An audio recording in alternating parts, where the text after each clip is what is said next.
On vous a sûrement déjà dit de fuir les oméga 6 comme la peste, que pour calmer une inflammation, des douleurs articulaires ou juste pour être en meilleure santé, il fallait déclarer la guerre à l'huile de tournesol, de maïs et à toutes ces graisses accusées de mettre le feu à votre corps. Mais si je vous disais en tant que diététicien que cette guerre contre les oméga 6 est en fait une grosse erreur, une simplification qui vous fait passer à côté de l'essentiel et qui pourrait même, ironiquement, nuire à votre équilibre. Dans cette vidéo, on arrête les raccourcis et la diabolisation. Je ne vais pas vous donner une liste d'aliments interdits, non, on va décortiquer la science derrière ces fameuses graisses, révéler qui est le vrai coupable dans l'histoire de l'inflammation et surtout vous donner une stratégie claire et simple pour bien choisir vos graisses. Pour commencer, soyons clairs, l'idée que les oméga 6 sont mauvais ne sort pas de nulle part. Vous avez sans doute entendu parler du fameux ratio oméga 6, oméga 3. On vous a dit qu'il devait être autour de 4 pour 1 alors que notre alimentation moderne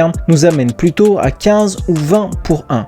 Et c'est un fait, ce déséquilibre est bien réel et c'est un vrai problème. La peur vient d'un raisonnement biochimique qui sur le papier a l'air impeccable. Les oméga 6 sont les précurseurs de certaines molécules qui déclenchent l'inflammation. La plus connue est l'acide arachidonique, qu'on trouve surtout dans les produits animaux comme la viande ou les œufs. Cet acide peut être transformé en substances comme les prostaglandines de type 2, des noms barbares pour dire agents qui provoquent l'inflammation. Face à ça, le raccourci est tentant. Si les oméga 6 sont la matière première de l'inflammation, il suffit de les supprimer pour éteindre l'incendie. Logique, non? C'est là qu'est la nuance et surtout que la science récente entre en jeu. Cette vision est incomplète. C'est un peu comme accuser le fabricant de briques si l'architecture d'une maison est ratée. Le problème, ce n'est pas la brique, mais comment on l'utilise, en quelle quantité et surtout ce qu'on met à côté. Premier point capital, et retenez bien ça, les oméga 6 ce n'est pas une seule chose, c'est une famille d'acides gras. Le chef de file, celui qu'on trouve en masse dans les huiles végétales comme le tournesol, c'est l'acide linoléique.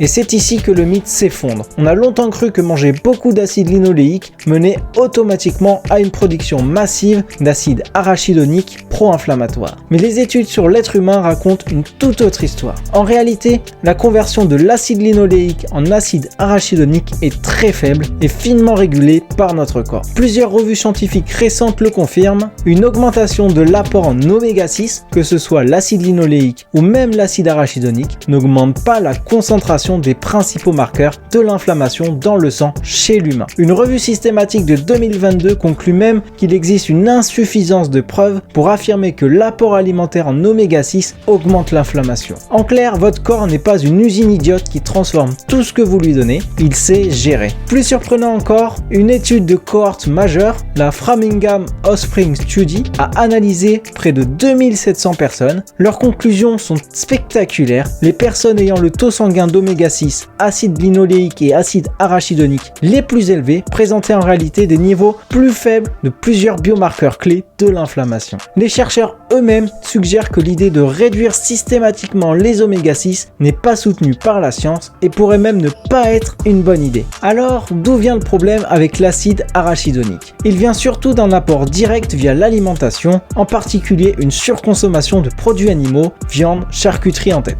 Deuxième point essentiel, l'inflammation ce n'est pas votre ennemi, c'est un processus vital nécessaire à votre survie. Quand vous vous coupez, la rougeur et le gonflement, c'est une inflammation aiguë qui combat les microbes et répare les tissus. Les molécules issues des oméga 6 sont cruciales pour cette réponse de première ligne. Le vrai problème, celui lié aux maladies chroniques, c'est l'inflammation chronique de bas grade, une sorte de brouhaha inflammatoire constant qui épuise votre système à petit feu. Et ce brouhaha n'est pas causé par une poignée d'amandes ou un filet d'huile. Le vrai coupable, ce n'est pas un nutriment, mais un double phénomène, un excès gigantesque de certaines choses et un manque criant d'autres. Le problème n'est pas l'oméga 6 en soi, mais l'océan d'oméga 6 de mauvaise qualité venant des produits ultra transformés. Pensez aux gâteaux industriels, plats préparés, sauces, chips, margarine. Ils sont bourrés d'huile raffinée, tournesol, maïs, palme, non pas pour leurs bienfaits, mais parce qu'elles sont stables et pas chères. C'est cet excès couplé au sucre et la pauvreté nutritionnelle qui crée un cocktail explosif pour l'inflammation. Mais ce n'est que la moitié de l'histoire. Le vrai drame, c'est l'effondrement de notre consommation d'oméga 3.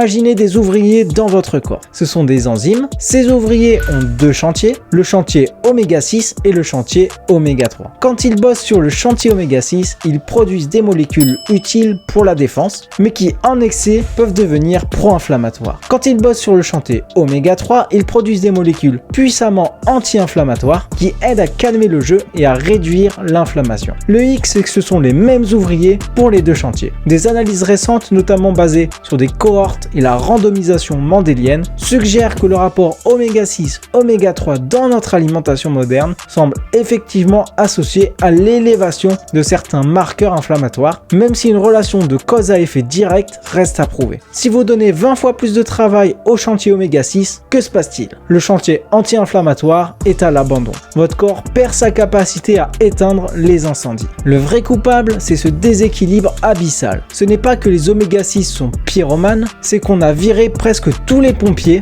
les oméga 3. La solution n'est donc pas une chasse aux sorcières contre les oméga 6, qui sont d'ailleurs essentiels à la vie. La vraie solution, c'est de rééquilibrer la balance. Alors concrètement, on fait quoi? On oublie la peur et on adopte une stratégie intelligente. Arrêtez d'utiliser une seule huile pour tout. Pour l'assaisonnement, l'huile de colza est votre meilleur ami avec son super ratio oméga 6, oméga 3. L'huile de noix, l'huile de lin sont aussi des championnes de l'oméga 3, mais elles sont fragiles. Au frigo, jamais de cuisson. Pour la cuisson douce, l'huile d'olive vierge extra est parfaite, riche en oméga 9, elle est stable et excellente pour le cœur. Les huiles utilisées avec parcimonie, tournesol, maïs, pépins de raisin. Ne les jetez pas, elles ne doivent pas être la base de votre alimentation. Le problème, c'est quand elles sont cachées partout dans les produits industriels. N'ayez plus peur de manger une poignée de noix, d'amandes ou de graines de sésame. Oui, elles contiennent des oméga 6, mais aussi des fibres, des vitamines, des minéraux et des polyphénols. Dans un aliment complet, cet oméga 6 est votre allié. L'éviter serait une erreur. Faites des oméga 3 votre priorité absolue. C'est là que vous devez mettre le paquet. Les sources marines les plus efficaces. Visez 2 portions de poissons, dont 1 gras par semaine. Maquereaux, sardines, harengs, saumon, truites. Ils apportent directement les fameux EPA et DHA, les formes d'oméga 3 les plus actives. Les sources végétales, intégrez chaque jour des graines de lin moulu. Important de les moudre. Des graines de chia, de noix de Grenoble. Elles sont riches en ALA, le précurseur des oméga 3.